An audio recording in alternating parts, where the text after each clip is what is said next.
कि हमारे देश में जितनी भी समस्याएं हैं, सारी समस्याओं का एकमात्र कारण गठबंधन की भ्रष्ट सरकारें हैं। ये दुर्भाग्य की बात है कि आज ये किसान आंदोलन नहीं, जन आंदोलन हो गया। इस आंदोलन में आज मजदूर भी शामिल है, व्यापारी भी शामिल है, किसान भी शामिल है, हर व्यक्ति शामिल है। सत्ता की मलाई चाटने वाले जो नेता लोग हैं, वो अपने कुछ गुंडों को भेजकर यहाँ पर अनावश्यक नारे लगवाते हैं।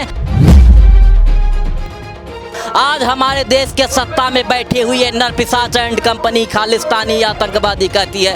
इससे बड़े दुर्भाग्य की बात और क्या हो सकती है। D5 ਚੈਨਲ ਪੰਜਾਬੀ ਦੇਖ ਰਹੇ ਸਾਰੇ ਦਰਸ਼ਕਾਂ ਦਾ ਸਵਾਗਤ ਹੈ। ਕਿਸਾਨਾਂ ਦਾ ਸੰਘਰਸ਼ ਲਗਾਤਾਰ ਜਾਰੀ ਹੈ। ਕਿਸਾਨਾਂ ਦੇ ਸੰਘਰਸ਼ ਦੇ ਵਿੱਚ ਹਰ ਇੱਕ ਵਰਗ ਦੇ ਲੋਕ ਨੇ ਜਿਹੜੇ ਉਹ ਹਿੱਸਾ ਲੈ ਰਹੇ ਨੇ।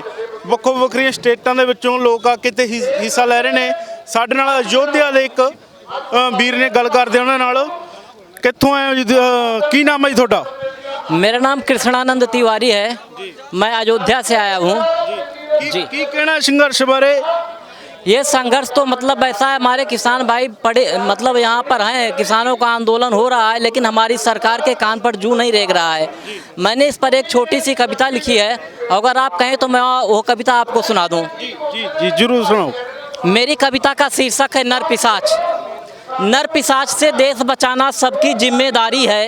नरपिशाच ਦਾ ਪੰਜਾਬੀ ਚ मतलब दस दो। इसका मतलब होता है कि जो व्यक्ति आदमियों को जिंदा खा जाता हो उसे नरपिशाच कहते हैं। और आज हमारे देश में एकमात्र नरपिशाच है, जिसका मैं नाम नहीं लूंगा, लेकिन पूरा हिंदुस्तानी समझ जाएगा कि वो नरपिशाच कौन है। नरपिशाच से देश बचाना सबकी जिम्मेदारी है। हम पर आज प्रहार हुआ है, कल को तुम्हारी बारी है। सड़कों पर मजदूर मरे क्या नहीं दिखाई देता है? लाखों बेरोजगार हुए क्या नहीं दिखाई देता है? उसके मुंह में लगा खून का दाग नजर ना आता है। जिसको हम कहते थे साहब भारत भाग्य विधाता है। दोनों हाथों बेच रहा जो भारत माँ की थाती को, देख नहीं पाते कैसे तुम उस बहसी कुलघाती को। भूमि पुत्रों पर पानी की जो बौछार कराता है, कितनी भीषण ठंड हो रही उसे नजर ना आता है। नरपिशाच से मुक्त देश का सपना हमें सजोना है। नरपिशाच की नज़रों में धरती पुत्र खिलौना है। हम बेशक ना रहे जहां में बच्चा बच्चा गाएगा, नरपिशाच का जिक्र करोगे उसका नाम बताएगा। और एक बात कहना चाहूँगा कि हमारे देश में जितनी भी समस्याएं हैं, सारी समस्याओं का एकमात्र कारण गठबंधन की भ्रष्ट सरकारें हैं। और इसका एकमात्र है सत्य बहुमत की सरकार। हमारे देश में जो सरकारें बनती हैं वो भ्रष्ट बहुमत से बनती हैं, और सरकारों के बन जाने के बाद 5 साल तक हमारे नेता सरकार को बचाने के चक्कर में लगे रहते हैं और जोड़ तोड़ करके किसी तरह अपनी सरकार को बचाते रहते हैं। समस्या की जड़ यही है, और इसका एकमात्र हल है सत्य बहुमत की व्यवस्था से बनी सरकारें। जिस दिन हमारे देश में सत्य बहुमत की व्यवस्था से सरकारें बनेंगी, कहने का मतलब है कि मतदाताओं के बहुमत से जिस दिन से सरकारें बनेंगी, विधायकों और सांसदों के बहुमत से सरकारें नहीं बनेगी। देश की सारी समस्याओं का हल अपने आप निकल आएगा। जय हिंद, जय भारत, वंदे मातरम, भारत माता की जय। ਤੁਹਾਡੇ ਇੱਥੇ ਕਿਸਾਨਾਂ ਦੇ ਜਿਹੜੇ ਹਾਲਾਤ ਨੇ ਉਹ ਕਿਹੋ ਜਿਹੇ ਨੇ ਅਯੋਧਿਆ ਦੇ ਵਿੱਚ? किसानों के जो हालात हैं उस पर मतलब तो हर व्यक्ति परेशान है। ये लोग कहते हैं कि यहाँ पर खाली पंजाब के किसान हैं, यहाँ पर ही हैं, लेकिन मैं कहता हूँ मैं खुद उत्तर प्रदेश हूँ, मैं यहाँ केरल के किसान देखता हूँ, मैं यहाँ राजस्थान के किसान देखता हूँ। ਅਸੀਂ ਵੀ ਇਹੀ ਕਹਿੰਦੇ ਹਾਂ, ਹਰੇਕ ਵਰਗ ਦੇ ਲੋਕ ਨੇ। ਕਿਸਾਨ ਪੰਜਾਬ ਤੋਂ ਸੰਘਰਸ਼ ਸ਼ੁਰੂ ਹੋਇਆ ਸੀ, ਪਰ ਇੱਥੇ ਅੱਜ ਸਾਰੇ ਵਰਗਾਂ ਦੇ ਲੋਕ ਨੇ ਤੇ ਸਾਰੇ ਲੋਕ ਪਹੁੰਚੇ ਨੇ। ਪੰਜਾਬ, ਹਰਿਆਣਾ, ਸਾਰੇ ਸਟੇਟਾਂ ਨੇ। ਪਰ ਤੁਹਾਡੇ ਜਿਹੜੇ ਉੱਥੇ ਹਾਲਾਤ ਨੇ ਜਿਹੜੇ ਕਿਸਾਨਾਂ ਦੇ ਨੇ, ਅਯੋਧਿਆ 'ਚ ਕਿਹੋ ਜਿਹੇ ਨੇ ਉਹ? ये दुर्भाग्य की बात है कि आज ये किसान आंदोलन नहीं, जन आंदोलन हो गया।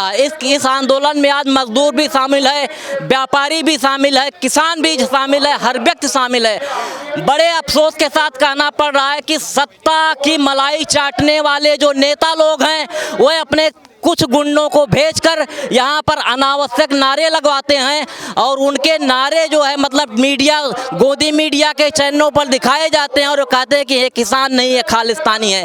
इससे बड़े शर्मनाक बात और क्या हो सकती है। मैं गुरु नानक देव जी के लिए एक दोहा पढ़ना चाहूँगा कि मरे न कोई भूख से भरे सभी का पेट, मरे न कोई भूख से भरे सभी का पेट, नानक जी की विश्व को रही अनूठी भेंट। और आज दुर्भाग्य की बात है कि जो 3 करोड़ हमारे हिंदुस्तान में सिख हैं, जो रोज 7 करोड़ लोगों को पहले भी लंगर खिलाया करते हैं, आज हमारे देश के सत्ता में बैठी हुई है नर पिशाच एंड कंपनी खालिस्तानी आतंकवादी कहती है।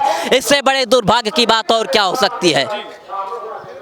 ਇਹਨਾਂ ਦਾ ਕਹਿਣਾ ਹੈ ਕਿ ਜਿਹੜਾ ਇਹ ਅੰਦੋਲਨ ਆ ਇਹ ਸਾਰੇ ਵਰਗ ਦੇ ਲੋਕਾਂ ਦਾ ਤੇ ਅਸੀਂ ਵੀ ਇਹੀ ਕਹਿੰਦੇ ਆ ਕਿ ਇੱਥੋਂ ਵੱਖੋ ਵੱਖਰੀ ਸਟੇਟ ਦੇ ਜਿਹੜੇ ਲੋਕ ਨੇ, ਪਰ ਇਹ ਅੰਦੋਲਨ ਪੰਜਾਬ ਤੋਂ ਸ਼ੁਰੂ ਹੋਇਆ ਸੀਗਾ, ਪਰ ਇਹ ਅੰਦੋਲਨ ਹੁਣ ਬਹੁਤ ਹੀ ਵੱਡੇ ਪੱਧਰ ਤੇ ਚੱਲ ਰਿਹਾ, ਜਿਹੜਾ ਇਹ ਨੈਸ਼ਨਲ ਇੰਟਰਨੈਸ਼ਨਲ ਅੰਦੋਲਨ ਬਣ ਚੁੱਕਿਆ। ਇਹਨਾਂ ਦਾ ਕਹਿਣਾ ਹੈ ਕਿ ਅਸੀਂ ਵੀ ਇੱਥੇ ਦੇਖਦੇ ਹਾਂ ਲੰਗਰਾਂ ਦੇ ਵਿੱਚ ਇੱਥੇ ਸਿਰਫ ਇਕੱਲੇ ਕਿਸਾਨ ਹੀ ਨਹੀਂ ਜਾਂ ਪ੍ਰਦਰਸ਼ਨਕਾਰੀ ਹੀ ਨਹੀਂ ਜੋ ਪ੍ਰਸ਼ਾਦਾ ਛਕਦੇ ਨੇ ਲੰਗਰਾਂ ਦੇ ਵਿੱਚ, ਘੱਟੋ ਘੱਟ ਇੱਥੇ ਜਿਹੜੇ ਆਮ ਜਨਤਾ ਨੇ ਤੇ ਜਿਹੜੇ ਲੋਕ ਉਹ ਲੋਕ ਨੇ ਜਿਹੜੇ ਇੱਕ ਟਾਈਮ ਦੀ ਰੋਟੀ ਨੂੰ ਤਰਸਦੇ ਸੀ, ਉਹ ਅੱਜ ਢਿੱਡ ਪੂਰਾ ਭਰ ਕੇ ਰੋਟੀ ਖਾਂਦੇ ਨੇ, 3 ਟਾਈਮ 4 ਟਾਈਮ ਰੋਟੀ ਖਾਂਦੇ ਨੇ। ਅਸੀਂ ਦੇਖਦੇ ਹਾਂ ਲੰਬੀਆਂ ਲੰਬੀਆਂ ਕਤਾਰਾਂ ਦੇ ਵਿੱਚ ਉਹ ਲੋਕ ਖੜੇ ਹੁੰਦੇ ਨੇ ਜਿਨ੍ਹਾਂ ਨੂੰ ਕਦੇ ਰੋਟੀ ਇੱਥੇ ਮੈਨੂੰ ਲੱਗਦਾ ਕਿ 1-1 2-2 ਦਿਨ ਤੇ ਵੀ ਭੁੱਖੇ ਹੋ ਸਕਦੇ ਨੇ ਉਹ ਲੋਕ ਜਿਹੜੇ ਰੋਟੀ ਤੋਂ ਬਿਨਾਂ ਇੱਥੇ ਰਹਿ ਰਹੇ ਸੀਗੇ, ਪਰ ਅੱਜ ਉਹ ਇੱਥੇ ਲੰਗਰ ਵਰਤਾਉਣ ਵਾਲਿਆਂ ਦੇ ਉਹਨਾਂ ਦਾ ਧੰਨਵਾਦ ਕਰਦੇ ਨੇ ਜਿਨ੍ਹਾਂ ਨੂੰ ਅੱਜ ਪੇਟ ਭਰ ਕੇ ਇੱਥੇ ਖਾਣ ਨੂੰ ਰੋਟੀ ਮਿਲੀ ਹੈ। ਕੈਮਰਾਮੈਨ ਗੁਰਵੀਰ ਦੇ ਨਾਲ ਮੈਂ Sukhveer Bhangu, Singhu border. E5 channel Punjabi ਹੁਣੇ ਸਬਸਕ੍ਰਾਈਬ ਕਰੋ, ਬੈਲ ਆਈਕਨ ਤੇ ਕਲਿੱਕ ਕਰੋ।